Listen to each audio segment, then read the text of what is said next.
Hello friends, तो UK triple SC paper leak मामले से बड़ी खबरें आ गई हैं। तो एक एक करके सारी खबरों को पढ़ेंगे। तो पहली खबर जो है वो है यूके ट्रिपल एससी बोर्ड बैठक में 11 परीक्षाओं के भविष्य पर विस्तारपूर्वक चर्चा की गई और भर्ती परीक्षा में अभ्यर्थियों को राहत की उम्मीद है। तो ऐसा लिखा है इसमें। खबर को विस्तारपूर्वक पढ़ लेते हैं। यूपी ट्रिपल एससी की विभिन्न परीक्षाओं के अभ्यर्थियों को राहत मिल सकती है और आयोग के बोर्ड बैठक में इन परीक्षाओं को लेकर गहन मंथन किया गया। मंगलवार को जो है आयोग के अध्यक्ष ने GS मर्तोलिया जी जो है उनकी अध्यक्षता में यह बैठक हुई थी और आयोग ने 8 भर्ती परीक्षाओं की जांच एक्सपर्ट कमेटी से कराई थी और कमेटी ने एक दिन पहले ही अपनी रिपोर्ट आयोग के अध्यक्ष को सौंपी थी। आगे लिखा है कि आयोग की एक्सपर्ट कमेटी की रिपोर्ट पर गहनता से जांच की और चर्चा की इससे रिलेटेड, और सूत्रों ने बताया कि जांच रिपोर्ट में कोई बड़ी गड़बड़ी नहीं मिली है और जिससे यह साबित हो सके कि पेपर लीक हुआ है या फिर एक विशेष क्षेत्र से ज़्यादा अभ्यर्थियों का चयन हुआ है। तो ऐसी कोई पुष्टि नहीं हुई है। बोर्ड के अफसरों ने परीक्षाओं को लेकर सकारात्मक संदेश दिया है, जिससे माना जा रहा है कि नए साल पर अभ्यर्थियों को नौकरी के रूप में आयोग बड़ा तोहफा दे सकता है। तो ये अच्छी खबर है कि आयोग नौकरी दे सकता है। और बैठक में आयोग के सदस्य सचिव जो हैं SS रावत और परीक्षा नियंत्रक शालिनी नेगी और सदस्य विनोद रावत, डॉक्टर प्रकाश थबलियाल, ये सब मौजूद रहे। यहाँ पे लिखा है कि इन भर्तियों पर अभी भी संशय बना हुआ है। कौन कौन सी भर्तियां हैं? स्नातक स्तरीय, फॉरेस्टर और सचिवालय रक्षक को लेकर अभी भी संशय की स्थिति बनी हुई है। इन तीनों परीक्षाओं में बड़ी संख्या में पेपर लीक व नकल के मामले सामने आए थे। देखिए, वन दरोगा में इतने बड़े मामले नहीं आए थे सामने और पेपर लीक नहीं था उसमें, वहाँ पे सेंटर पे ही कुछ गड़बड़ी थी। तो फिर भी आगे पढ़ लेते हैं क्या लिखा है। STF इनकी जांच कर रही है और सूत्रों ने बताया कि बोर्ड बैठक में इन परीक्षाओं के भविष्य को लेकर भी चर्चा की गई है। ये रद्द होंगी या फिर इन परीक्षाओं का भी रिजल्ट घोषित किया जाएगा, तो इस पर भी चर्चा की गई और आगे इससे भी रिलेटेड खबरें हैं तो वो भी देखेंगे। आगे लिखा है कि बोर्ड बैठक में सभी 11 परीक्षाओं को लेकर मंथन किया गया है। इसमें जांच रिपोर्ट के साथ सभी पहलुओं पर भी चर्चा की गई। इनमें 3 परीक्षाएं ऐसी हैं जिनकी पुलिस जांच कर रही है, तो वही STF ने जो जांच कर रही है वही भर्ती परीक्षाओं के बारे में बात हो रही है यहाँ पे। आगे लिखा है कि अगली खबर है 8 भर्तियों की रिपोर्ट पर विधिक राय लेगा आयोग। तो आयोग ने यहाँ पे एक और अड़ंगा अटकाया है, बट इसका डिसीजन जल्द ही आ जाएगा। पेपर लीक विवादों से घिरी समूह की 8 भर्तियों की रिपोर्ट पर यूके ट्रिपल एस से विधिक राय लेगा और इसके बाद 1-2 दिन में अपना निर्णय सुनाएगा। मंगलवार को आयोग के अध्यक्ष GS मर्तोलिया जी की अध्यक्षता में हुई बैठक में 8 भर्ती परीक्षाओं की विशेषज्ञ समिति की रिपोर्ट पर चर्चा हुई और बैठक के बाद अध्यक्ष मर्तोलिया ने बताया कि रिपोर्ट की कई बिंदुओं पर विधिक राय ली जाएगी। तो यह हो सकता है कि जो वीडियो वाली भर्ती है उस पर भी विधिक राय की ज़रूरत पड़ रही है। देख लेते हैं आगे क्या है।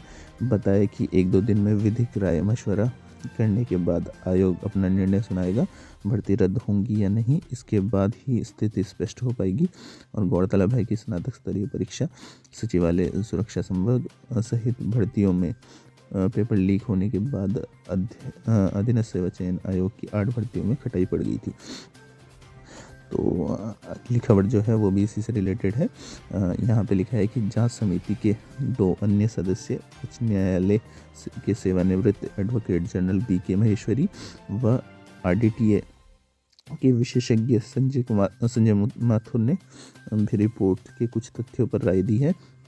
और आयोग के सचिव जो हैं सुरेंद्र सिंह रावत ने बैठक के बाद केवल इतना बताया कि जांच रिपोर्ट पर विधिक राय ली जाएगी और इसके बाद 2-3 दिन में जो 2-3 दिन के भीतर जो है स्थिति जो होगी स्पष्ट हो जाएगी।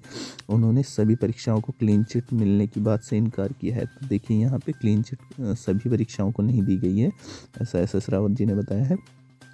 आयोग की 8 परीक्षाओं को क्लीन चिट मिलने की बात से सचिव ने इनकार किया है। तो ये 8 परीक्षाओं में से भी कोई है जो उन्हें क्लीन चिट नहीं दी गई है अभी तक। तो आगे खबर क्या है कि परीक्षा कराने वाली जो एजेंसी है RMS टेक्नो सॉल्यूशन लिमिटेड, उसके निदेशक राजेश चौहान और 4 अन्य कर्मचारियों पर पेपर लीक कराने के आरोप में STF ने उन्हें गिरफ्तार किया है। इसके बाद मई से जुलाई के बीच हुई 8 परीक्षाएं, जिनमें LT कनिष्ठ सहायक, व्यक्तिक सहायक, मुख्य आरक्षी दूरसंचार, पुलिस रैंकर्स, वाहन चालक, कर्मशाला निर्देशक, मत्स्य निरीक्षक, ये जो सारी हैं ये संदेह के घेरे में आ गई थी। तो यहाँ पे मेन रीज़न हो सकता है जो ये बात की जा रही है कि अभी क्लीन चिट नहीं दी गई, वो ये है कि RMS टेक्नो सॉल्यूशन ने कराई थी और इनके मालिक और 4 कर्मचारी ही जब गिरफ्तार हैं तो इन पर संदेह जाता ही है कि ये भर्ती परीक्षाएं फेयर तरीके से हुई हैं या नहीं हुई हैं। बट फिर भी जो रिपोर्ट आएगी उसी के हिसाब से निर्णय होगा। तो जहाँ तक उम्मीद है कि अभ्यर्थियों को ज्वाइनिंग मिल जाएगी। आगे क्या है, जो UKPSC है उसने अपना कैलेंडर जारी कर दिया है। हमने इस पे वीडियो भी बनाया था और हमारे टेलीग्राम से आप ज्वाइन कर सकते हैं, वहाँ पे आपको खबर मिल जाती है। तो उसका लिंक जो है वो डिस्क्रिप्शन में होगा, आप ज्वाइन कर लीजिए।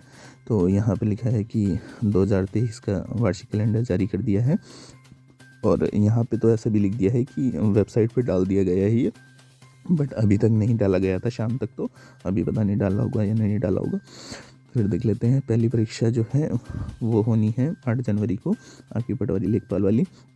और डॉक्टर राकेश कुमार ने बताया कि शासन से प्राप्त विभिन्न अध्याचनों को समरूपता के आधार पर, यानी कि जो एक जैसी परीक्षाएं जिनमें एलिजिबिलिटी एक जैसी होगी उनकी एक साथ परीक्षाएं होंगी और कुल ऐसे 32 परीक्षाएं मांगी गई हैं। मतलब 32 एग्ज़ाम्स होंगे सब अध्याचनों को मिला के। और इसके अंतर्गत शासन से प्राप्त UPSSC की कुल 15 परीक्षाओं को भी शामिल कर लिए गए हैं। और उत्तराखंड लोक सेवा आयोग की महत्वपूर्ण परीक्षाओं जो की हैं PCS 2023, लोअर PCS 2023, सिविल जज जूनियर डिवीजन परीक्षा 2023 और RO परीक्षा, जिसका लोग बहुत इंतज़ार कर रहे थे।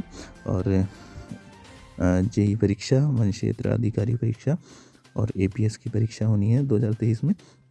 उनके संदर्भ में आयोग की ओर से आगे की कार्रवाई शुरू की जा रही है और इसके तहत लगभग जो है 5700 रिक्त पद के लिए रिक्ति विज्ञापन जारी किए जाएंगे। तो परीक्षा कैलेंडर में विभिन्न परीक्षा तिथियों और समय का निर्धारण करते हुए संघ लोक सेवा आयोग नई दिल्ली की ओर से जारी परीक्षा की तिथियों को भी ध्यान में रखा गया है। तो जो UPSC है उसकी जो एग्ज़ाम्स होते हैं उनसे क्लैश ना हो, ऐसे ये बताया गया है। और इस पे आप हमारा डिटेल्ड वीडियो देख सकते हैं हमारे चैनल पे जाके, उसका लिंक भी डिस्क्रिप्शन में होगा। पटवारी लेखपाल भर्ती में एक पद पर 281 दावेदार होंगे। तो यहाँ पे बताया गया है कि कितने कितने लोग बैठ रहे हैं। तो 172 पद इसके हैं लेखपाल के और पटवारी के हैं 391 पद। तो इस पे जो कुल आवेदन आए हैं वो आए हैं 1,58,210। तो कुल मिला के ये बन जाएगा कि एक सीट पे 281 लोग बैठेंगे। और जो है UKPSC ने एडमिट कार्ड जारी कर दिया, ऐसा बताया, बट अभी नहीं हुए हैं। 29 तारीख को ये जारी होंगे। पहले UKSSC जब एग्ज़ाम करा रहा था तो इतने आवेदन आए थे 1,43,000, जबकि UKPSC ने जब इसे दोबारा फॉर्म भरवाया तो ये 15,000 लगभग इसमें बढ़ गए हैं। ये आवेदन बढ़ गए हैं 15,000। तो आगे देख लेते हैं। ये परीक्षा प्रदेश में अब तक के सर्वाधिक 498 केंद्रों पर कराई जाएगी। आगे है कि UKPSC अब नए साल में कृषि विभाग में भी नई भर्ती निकालेगा और कृषि उद्यान विभाग में चारा सहायक, खाद्य प्रसंस्करण शाखा वर्ग 2 और सहायक कृषि अधिकारी वर्ग 3 आदि के पदों पर जो 463 पद होंगे उन पे भर्ती निकाली जाएगी और इसकी परीक्षा 23 अप्रैल को प्रस्तावित है। तो अप्रैल में ये एग्ज़ाम होना है। जो भी इससे रिलेटेड एग्ज़ाम की प्रिपरेशन कर रहे हैं उनके लिए अच्छी खबर है। यहाँ पे महिला आरक्षण पर अभी संशय हो गया था कि क्या हुआ कि इसे लौटा दिया गया था राजभवन से। तो उस पर खबर आई है कि क्यों लौटाया गया था। तो राजभवन ने बिल में व्याकरण और तकनीकी शब्दावली में कुछ कमियों को इंगित करते हुए सरकार का ध्यान खींचा था। और विधायी विभाग के जो सूत्र हैं उन्होंने बताया कि बिल को दोबारा राजभवन भेजे जाने की पुष्टि करी उन्होंने। और उन्होंने बताया कि महत्वपूर्ण बिल होने की वजह से राजभवन की आपत्ति और सुझावों पर तत्काल अमल करते हुए दुरुस्त कर दिए गए हैं। और मालूम हो कि महिला आरक्षण बिल जो है 30 नवंबर को विधानसभा से पारित महत्वपूर्ण बिलों में सबसे महत्वपूर्ण बिलों में शामिल है। तो ये सबसे महत्वपूर्ण बिल तो है ही है। बट यहाँ पे देखिए मतलब कैसे कर्मचारी हैं कि उन्हें मतलब तकनीकी शब्दावली नहीं पता है कि कैसे भेजा जाना चाहिए कोई बिल राजभवन तक। तो यहाँ पे कर्मियों की भी थोड़ी कमी रहती है। बाकी आज की यही खबर थी इम्पोर्टेंट जो आई थी भर्ती परीक्षाओं से रिलेटेड। बाकी कोई अगर इम्पोर्टेंट न्यूज़ होगी तो उसे हम रिलीज़ करेंगे। Thank you.